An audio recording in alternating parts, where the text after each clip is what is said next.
এখন ভোর 6টা বাজে। আমাদের কাজের লোক চলে এসেছে, রান্না বান্না করবে। ঠিক আছে, বাকিরা ঘুমাচ্ছে এখনো। সব কিছু নিচ্ছে রান্না করার জন্য। আম্মু, আম্মু, তেমনি এই তেমনি আজকে কি রান্না হবে?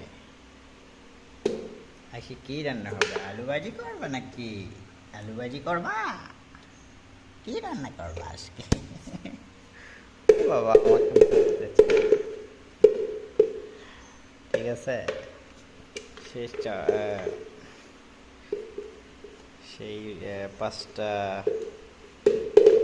4:30 কি 5টায় জাগছিল আর কি। হ্যাঁ, তখন থেকে আর ঘুমাচ্ছে না। আমি ওরা নিয়ে বসে আছি। একবার এক জায়গায় যাচ্ছে, এটা ওটা কাটতেছে। ঠিক আছে আম্মু, তেমনি আজকে কি আলু ভাজি করবা?